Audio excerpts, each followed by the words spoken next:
The Propcast on the Sports Game Podcast Network is brought to you by Underdog Fantasy. They're coming to customers, pledge us $5, get $100 bonus funds with the promo code SGPN. And taking a shot to ground downfield. He gets the catch, and he gets in for the touchdown. The catch is made by Calvin Ridley. Wilson, as he throws. And welcome, everyone, to the Propcast here on the Sports Game Podcast Network. Currently Friday morning, November 7th, around 10 a.m. Eastern. I'm Rose Scott Rachel, once again joined by Rose. We're together going to break down our thoughts for NFL Week 10. We had the Thursday night game yesterday, which was just a disgusting game of football. Hopefully, the games for Week 10, the rest of Week 10 are better. But either way, a bunch of games to get into. Should be fun. Adam, how's it going with you? What's up? It's good. Hold on, dragging somebody in comments. Are you rushing or are you dragging? I'm dragging. Okay. Yeah, so while you do that. Anyway, it was, look, we won a couple bets, but. I mean, I feel like most people didn't win it. We were on Raiders Island. It was. Raiders got there. Game was disgusting. Raiders got there on our alt, dude. That's what. Yeah, I know. That's what I'm saying. So that made up for it. But besides that, though, I mean, damn, I don't think Denver's very good. But the record's very good. So I guess they're not. And they're not. And the worst part is that if they beat the Chiefs next week, they're going to be minus 300 favorites for that division. Yeah, but you're looking at who they've beaten so far this season, and they haven't really beaten anybody good. So I know. I think that's the thing is that like. Someone texted me today. They said, "Oh, I can't wait to fade them in the playoffs." I'm like, I don't know if you're really gonna have a lot to fade them on. They're gonna be like minus 2.5 favorites at home, and they have a very low public perception as is. And Peyton's a terrible playoff coach. So yeah, I feel like the Broncos. I made a comp, which I don't know if you'll agree or disagree with, but they remind me of the Bears with Rex Grossman. I saw that. I think Rex Gross. I think the Knicks is better than Grossman, but it's the same type of team. Yeah, I don't even know. I know what you're saying. It was very. They just win these unimpressive defensive slugfests, and you're just like, I don't know how to feel, but you have 8 wins, so I guess that counts for something. But yeah, it's kind of the same idea. But yeah, to read off who they've beaten, by the way, they beat the Titans, they beat the Bengals, they beat the Eagles. So good win against the Eagles. They beat the Eagles, but how did they beat the Eagles? They didn't score in the first half, and the Eagles didn't score in the second half. Oh, correct. I'm just saying, like, that is still a win. They beat the Jets barely overseas, beat the Giants with a miracle comeback in the fourth quarter. Cowboys stink, beat the Texans barely with Davis Mills, and beat the Raiders. So the Eagles might be the only team worth a damn they've beaten this entire season, which is probably not a good sign. But who cares? Right now they're 8-2, and we'll see what happens. But damn, that game was hideous. That's really all I have to say about that game. But either way, before we get into anything for Week 10, I got to mention how we did for the plays yesterday because we did an episode for basketball and for hockey, as we do once every week on Thursday, and we crushed it. I believe you went 2-1, so that was a good episode in general. And I swept. We were 1-0 Tippett shot away from our underdog. Yes, and I ended up sweeping. I had the Royce O'Neal PR that got there, had the Trouba underblock shots that got there, and on top of that, I also had the Zaka point. Overtime, 6 seconds left in overtime, he scores. So I appreciate that, Zaka, at the last minute. Love overtime, but either way, nice sweep for me. So 5-1 episode, can't complain. Hopefully you catch some of those plays with us. Anyway, before we get into our thoughts for Week 10, a reminder that the college basketball season already tipped off this week. Make sure to subscribe to the College Experience to catch their daily podcast. Download the SGPN app for free college basketball picks. And a reminder, you can find all the picks for different podcasts on this network on the SGPN app. So if you also want to get our picks in one easy location, check out the SGPN app, absolutely free. So moving on to the plays that we have for NFL Week 10. Adam, why do you go first? What's going to be your first prop for Week 10? Hold on. I'm looking at where we track these on the site and who's leading the charge on certain things. And it appears as if I was number 1 on NFL props last week. Yes, that was on Tally's site. I don't think I've ever tracked an NFL play on Tally's site in my entire life. So, yeah, well, either way.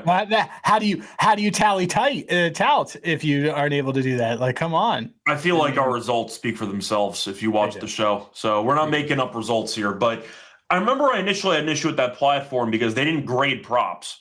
So I was doing like a bunch of effort and they weren't grading it properly, and then I just gave up. So now I'm just doing like size and totals, I guess. But yeah, it's good to know that props actually work there now. But yeah, so congrats to being number one. How does it feel? It feels great. I got to defend that title now this week. Yeah, so there you go. Well, you can start now. Is IG? I don't know who IG 9611 is because I don't see their face and stuff. But we have been on a crazy run for like 6 weeks. Yeah. Yeah. I know you like Geno under completions. I was a fan. That got there. I was a fan of Geno longest rush under 7.5 yards. I gave that out on the Mothership show. His longest rush was 6, so that worked. That got there too. Unfortunately, though, my long shot parlay missed.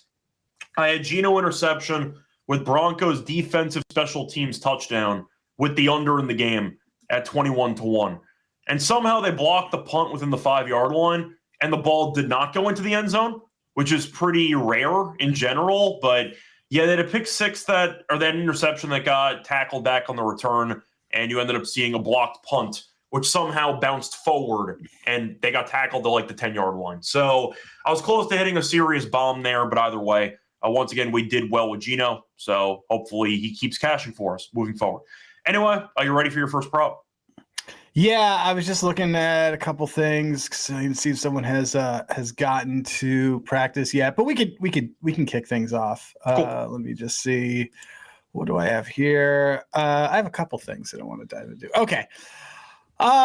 So did you know there's a game? It does a game in Germany. Yeah. It is I think a lot of people don't realize this, but the Colts are laying a touchdown in Germany to the Falcons, which just doesn't seem right at all.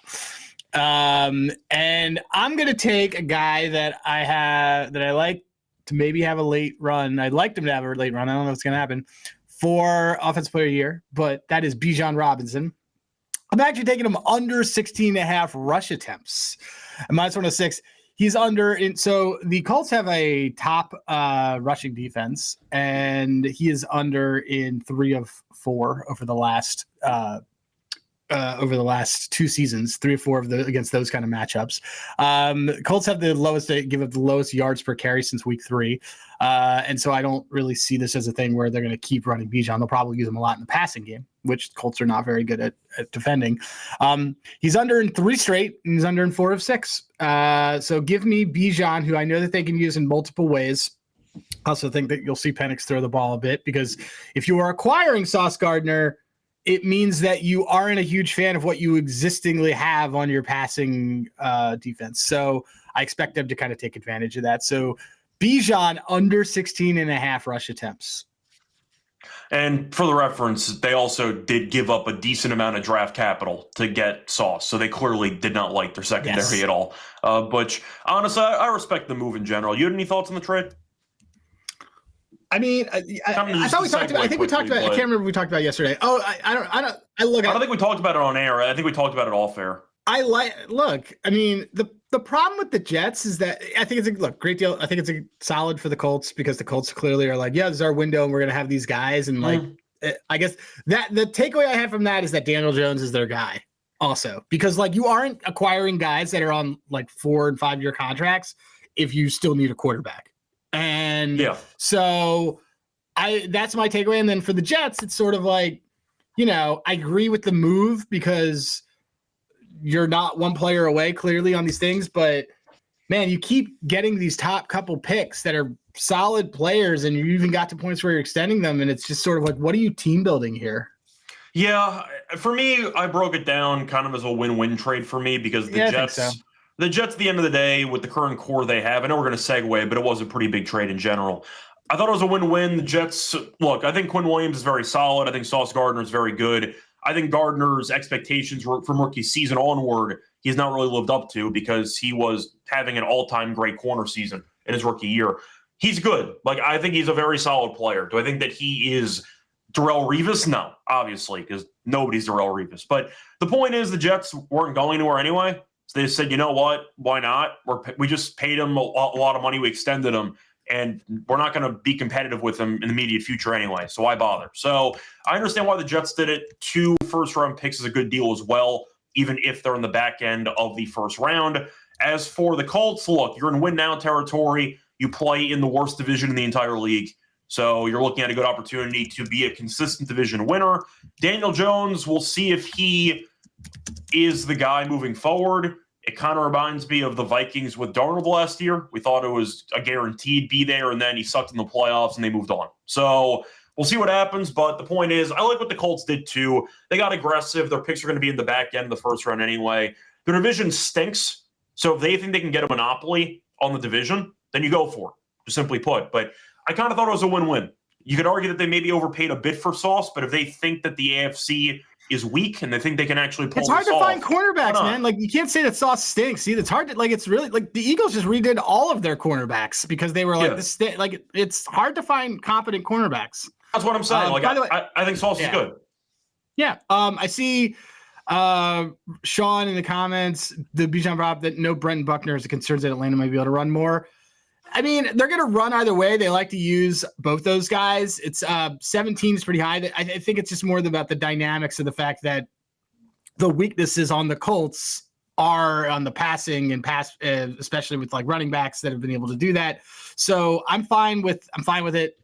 It's not a bell cow. It's also not a bell cow spread to me. I kind of think that they'll, if you're a 6-point dog, then they're clearly expecting you to have to catch up or do some things there. So I like it to be, I like them to have it under there. I mean, 16 can land on 15, 14. I mean, remember, Bijan's extremely deadly in the passing game, in the receiving game. That's kind of where he does most of his damage. It's not even really on the running side. Yeah, so I don't mind, once again, Bijan to be involved, but it doesn't have to be through the ground game, as you said before.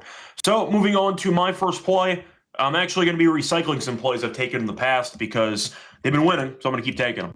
First play, I'm going to go with the D-Gen play. I'm going to go with the Bills game as they take on the Dolphins again. Give me Dalton Kincaid, first quarter over 4.5 receiving yards at -135. He's had at least 5 receiving yards in the first quarter in 13 of his last 14 games. I didn't mind it if you could find it at like 7.5 as well, but I saw a good deal at 4.5, so I'll take it.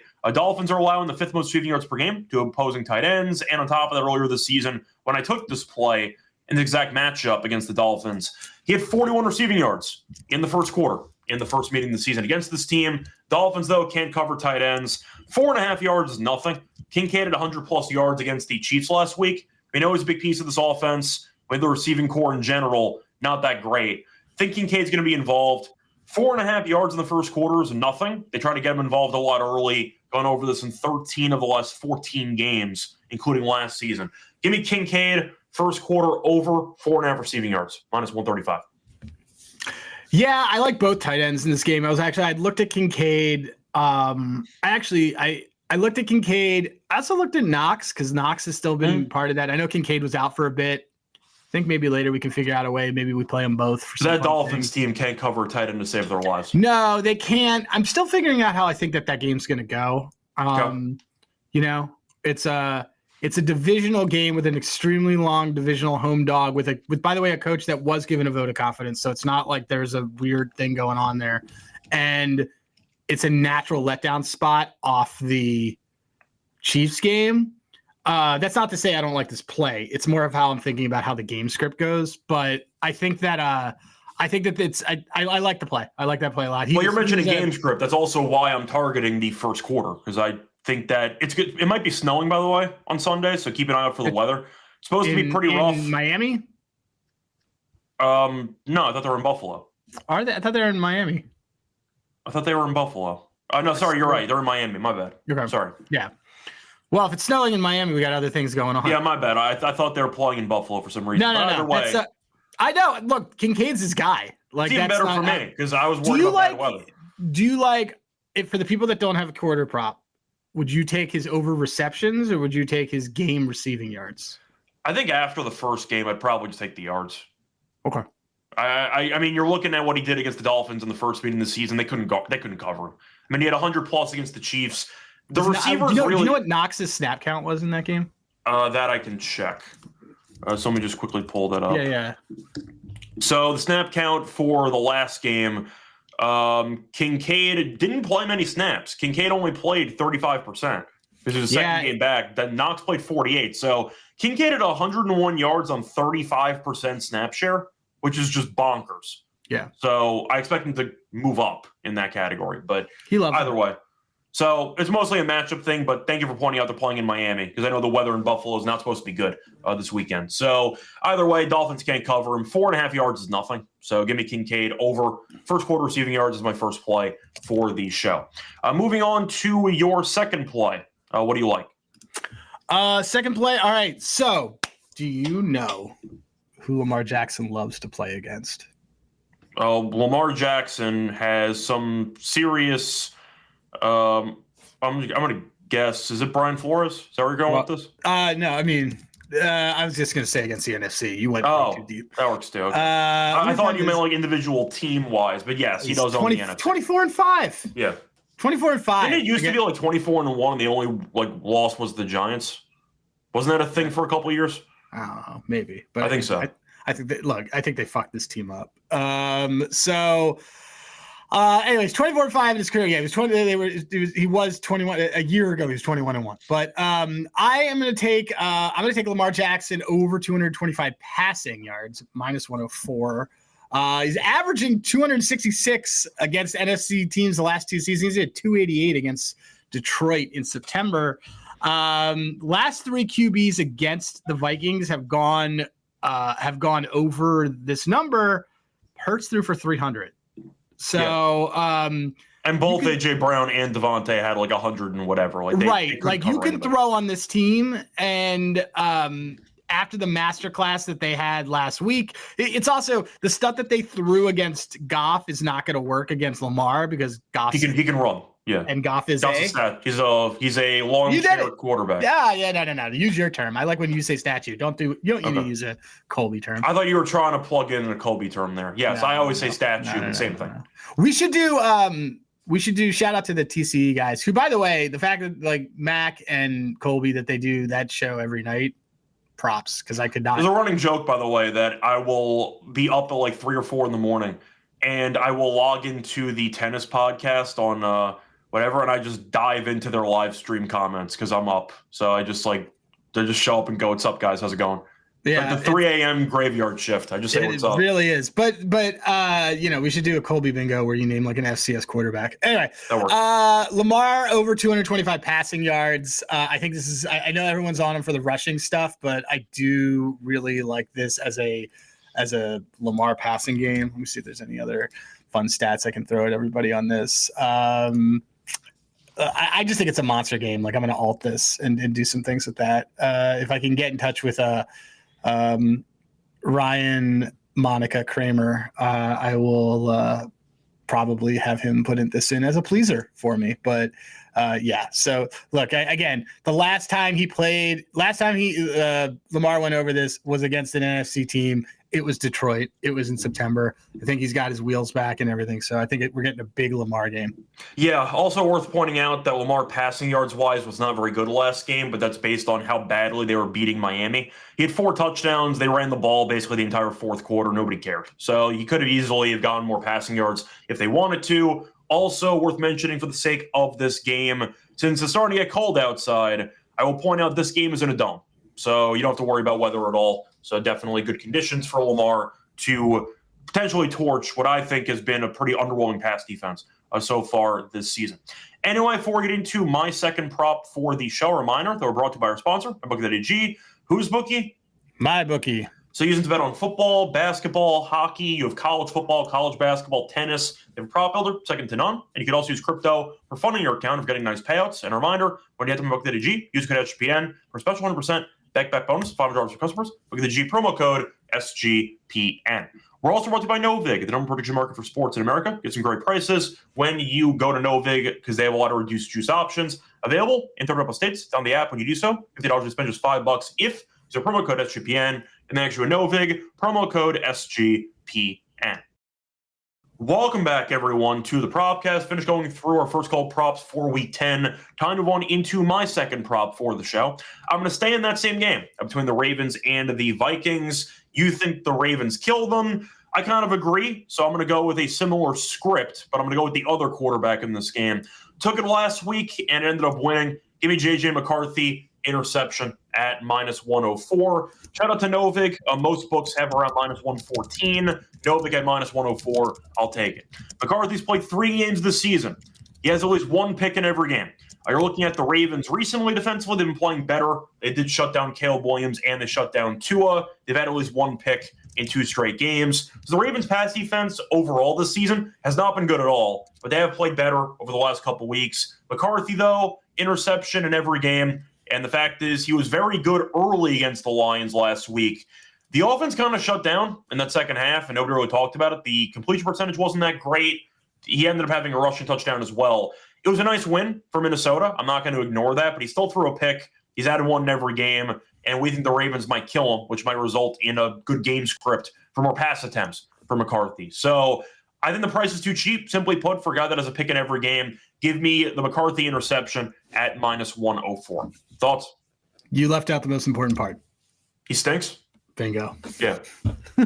He stinks. So there you go. Oh, look, he played better than anybody thought he would against Detroit. That was a very specific.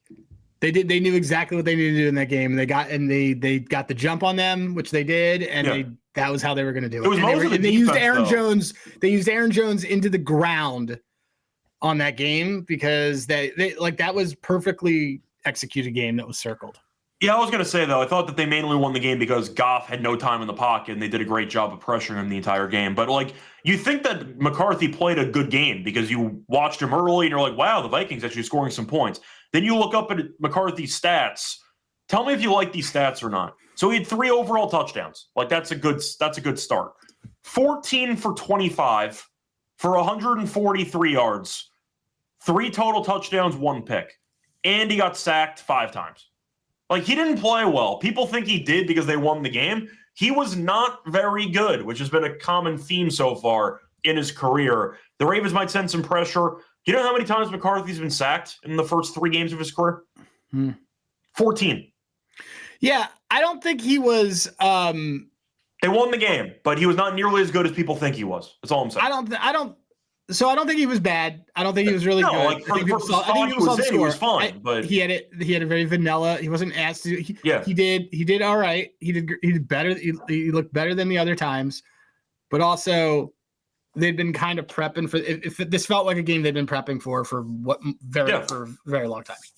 Just throwing it out there that they won the game, and I get McCarthy was better than anybody expected after Wentz got hurt, but. Once again, he was 14 for 25 for 143 yards, and he got sacked 5 times.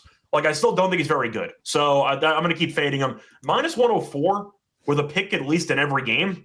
Even the Lions game, they won, he had a pick. I just think that price is too good. So give me McCarthy interception at -104 on Novik. Anyway, I'm moving on to your last prop for Week 10. What do you like?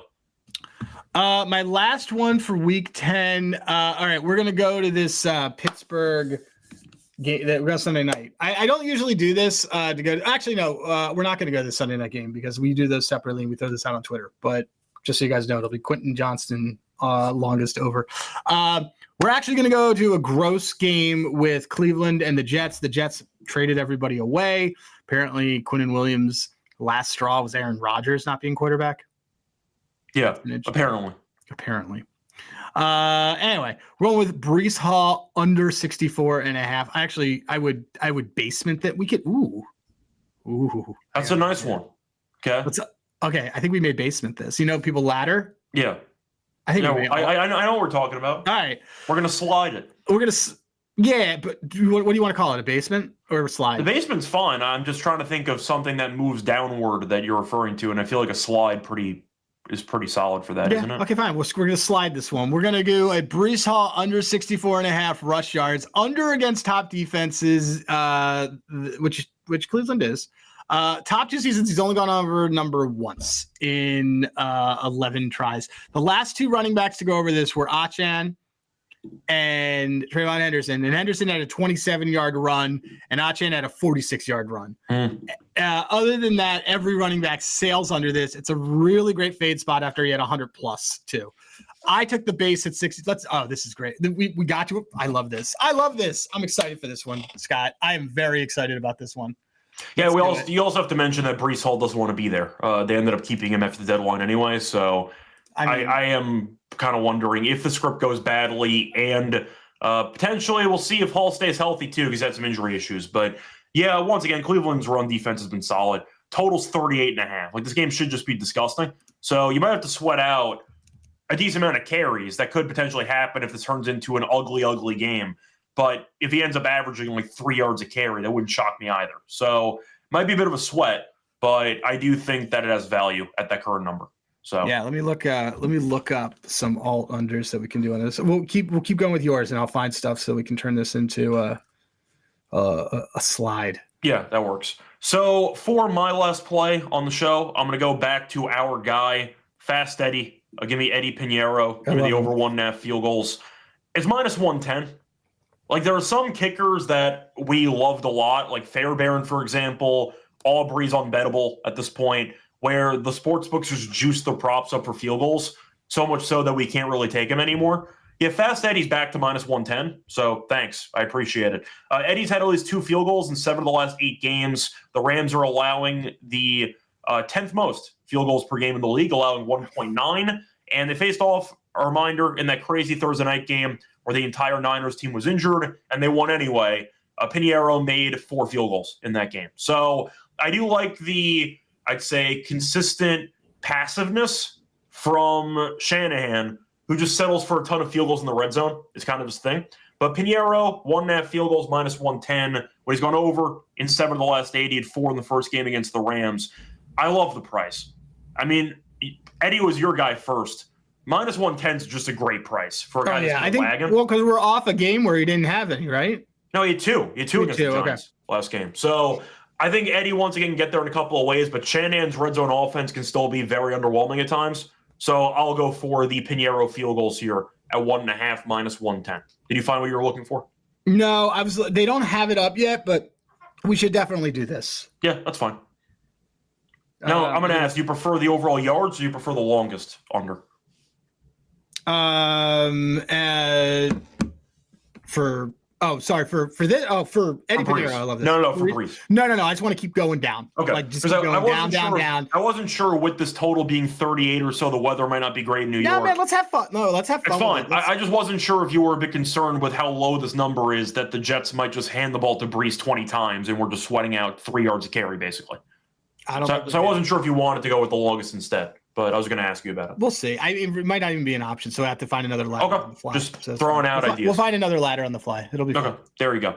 Anyway, miscellaneous time. Any bonus bets you want to mention? Okay, well, so other stuff.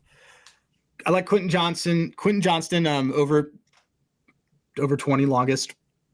Pittsburgh's given up the 3rd most yards to receivers since week 3. 71% wide receivers on the season have gone over their longest against Steelers. And he had a 27-yarder against Pittsburgh last year. He's over 4 or 5. I'm also going to mention that's the Sunday night game that is in LA, or it's in the Charger Stadium, so you don't have to worry about Pittsburgh weather. Yeah, this is a no-brainer. Yeah. Other plays that I have in pocket, and people ask where. So I post everything on Babies Who Bet, and I have the stuff on Pickett. Sometimes I bet things on Pickett that are not for me.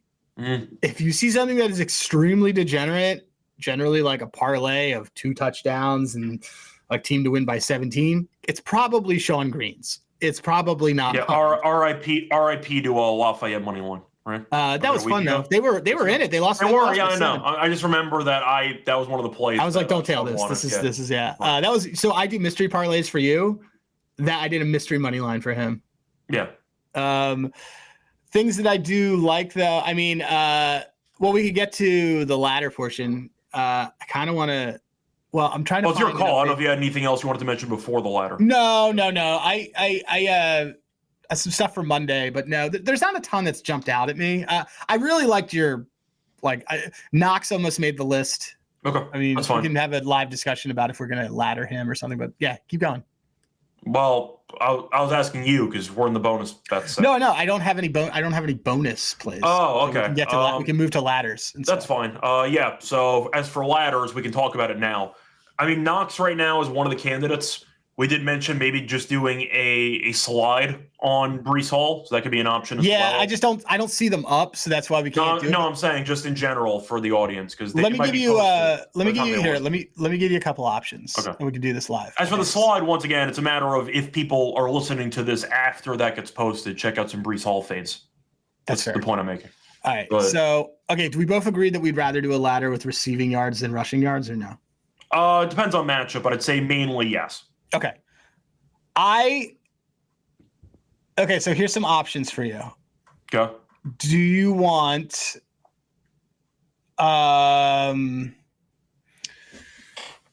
okay, the options are, do we want to fade Miami's defense? Do we want to fade Pittsburgh's defense? There's some options I'm seeing in here that are pretty good. Do we want to fade I don't know. Like, I could be convinced to Knox's receiving yards is only like 10. Yeah, we could get creative with that. That's why I think that might be the one. Yeah, that's fine. We can do that. Let me look at this, because he plays only 30. So in theory, it could be one catch. I mean, if he ends up just having some type of you know, and like he's had, so the last 5 games, he's got 15, 19, 15, 30. He had only 5 against Miami a month ago, but I think he's just kind of like his usage is very there, you know. As I'm looking at other tight ends, like, oh my God, everybody just eats on this team. Didn't Likely do well against this team? I have to pull that up. Give me a second. I don't believe so, because I know they targeted him in the end zone, but I don't think he did much. He did. He had 4 catches for 60. It's okay. So we should do this. Okay, so I think that we should do a Knox ladder that starts at 15. Okay. Okay. And then goes, or we could start at 20. I mean, 30 seems to be the top. What do you want to do? You want to do a step stool, and we could go. How do you want to do it? No, I think the step stool sounds fine. So what would you do? You want to do 15, 20, 30? Yeah, that works. Okay, cool. All right, guys. So for the tape, we're going with the ladder for this episode is going to be Dawson Knox receiving ladder, 14 yards at. Let's start this over. Dawson Knox receiving yards ladder. It is the 14.5 is plus 124. The 19.5 is plus 195, and then the 29.5, which would be 30 yards, is 3-1. So we're going to take those 3. I'm going to do a unit on the baseline, and then to win a unit on the other 2. Cool.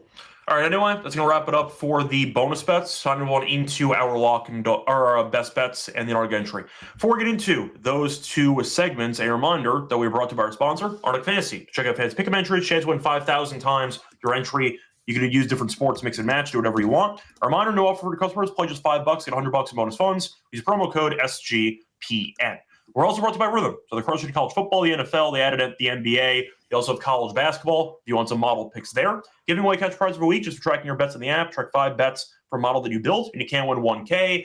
And we have a nice discount code with Rhythm. So check out promo code SGPN25. Read down the app for quarter first month. That were the ones, once again, promo code SGPN25 for a quarter off first month. Promo code SGPN25 for a quarter off your first month at Rhythm. Welcome back, everyone, to the Propcast. Finish going through the plays that we have for Week 10. Time to go into our best bets. Adam, what's going to be your best bet for the show? By the way, I'm making a tweak to this ladder. Okay. I think we just do the 20 and the 30. That's fine. Yeah, we don't really need the. He's only getting like 2 or 3 targets. Yeah. And so. Now we're banking on a relatively long catch in there. That's fine. Right. And I think that's the way to do it. So I'm just, as I look at this, as the longest. I mean, as long as reception 7.5. Did we play this wrong? No, I don't. I think we just do the bomb. I think. I was gonna say if you wanted to, we could do 20 and 30, and we could throw in a separate alt longest catch if you wanted to get creative with that. We could do some type of hybrid. Or do that on the underdog. Yeah, something like that. Okay. But we can throw in a longest catch associated with the ladder if we wanted to. Nope, I'm into that. I think that we do. And I think that we just do, but we do 20 and 30. We do 20 and 30. And we can just do like a half a unit on each. Okay, sounds good. Okay, cool. All right, I'm repeating mine. Is that what I'm doing? No, I'm going to ask you what your best bet was. Oh, my best bet. My best bet is going to be Breece Hall under rushing. Okay. For mine, I'm going back to Kincaid. First quarter, over 4.5 receiving yards at -135. He's had at least 5 receiving yards in the first quarter and 13 of the last 14. Dolphins can't cover tight ends, and he had 41 yards in the first quarter against them in the first meeting this season. It's in Miami, so the weather should not be that bad. Point is, we like Knox overall for the game. Kincaid is still the guy, and I do think he'll play well early in that game. Anyway, moving on to Underdog. Any initial thoughts? Anything you want to recycle from the show? Yeah, let's do the Kincaid longest, or do you want to do? Well, you want to do? You want Kincaid or you want Knox longest? Want to do? Let's do Knox longest. Okay. That's fine if it's there. Yeah, higher 7.5. Okay. What else did you like? Fast Eddie. I'm fine with that. I mean, that's our guy. That's our guy. My concern is the Rams mess up that team after what happened earlier this year, but it is in San Francisco. Shanahan. He always finds a way to keep games close anyway. So yeah. And that red zone offense is a mess. So right. I'm fine with it. What else? I'll ask you. Is there anything that you wanted to consider? And I'll ask you. What do you want? Damn it. Why don't you tell me the name of the movie you'd like to see? Yes. Let me see. I mean, I think the Lions bounce back, but I'm trying to figure out how to bet that against the Commanders. See, I think they bounce back, but I think that they don't. I don't think they cover. Okay.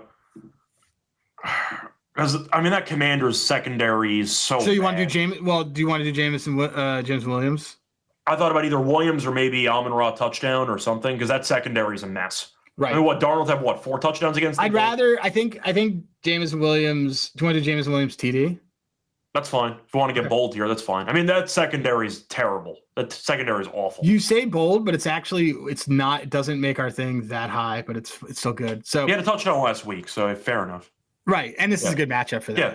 So I mean, we saw Darnold have no incompletions, I think, in the entire first half. So right. Yes. Dawson Knox higher 7.5 longest reception.